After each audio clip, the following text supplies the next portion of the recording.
Have you ever wondered why, despite chasing everything the world says will make you happy, money, success, freedom, you still feel unsettled, like something is missing, even when everything seems fine on the outside? What if I told you that true peace, true freedom, doesn't come from doing whatever you want, but from surrendering to the one who created you? It sounds like a contradiction, right? How can surrender bring freedom? But that's exactly the beauty of it. When you surrender to Allah, not partially, not on weekends, but fully, you stop being a slave to everything else, to people's opinions, to your own fears, to the pressure of constantly proving yourself. You become free from needing validation from the world, because you've chosen to answer only to the one whose opinion actually matters. Allah tells us in the Quran, Surah Al-Baqarah, verse 1 and 12, "Yes, whoever submits his face to Allah while being a doer of goodwill, have his reward with his Lord, and no fear will there be concerning them, nor will they grieve." This isn't just about ritual, it's about trust, about giving your heart, your plans, your fears to Allah and saying, "You know best. Guide me. I trust you." That's not weakness. That's strength. That's surrender. Think about it. How much energy do we waste trying to control things we can't? We stress over people we can't change, over futures we can't predict, over pasts we can't undo. But when you surrender to Allah, you realize you don't have to carry everything alone. You weren't meant to. You hand it over and say, "Ya Allah, I submit.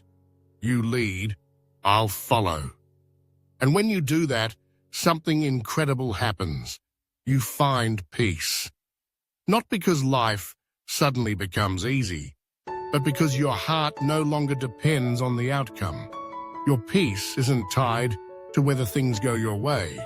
It's tied to the fact that you trust Allah's way. The Prophet Muhammad, peace be upon him, lived this fully. He surrendered to Allah completely, even when he was mocked, hurt, betrayed. His strength didn't come from fighting for control. It came from letting go of it. And through that surrender, he became the most free, most empowered, most peaceful human being. Surrendering doesn't mean you give up. It means you give in to something higher. You still try. You still strive. But you stop trying to play God in your own life.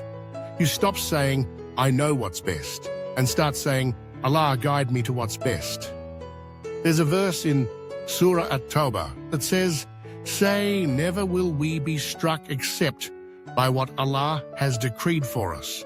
He is our protector, and upon Allah let the believers rely." When you live with that mindset, you walk through life with calm, with confidence, not because everything is perfect, but because you know, whatever happens, I'm exactly where Allah wants me to be. And here's the most beautiful part. When you surrender to Allah, you start seeing His wisdom in everything. The delay wasn't a rejection. It was protection. The heartbreak wasn't cruelty. It was redirection. The struggle wasn't punishment.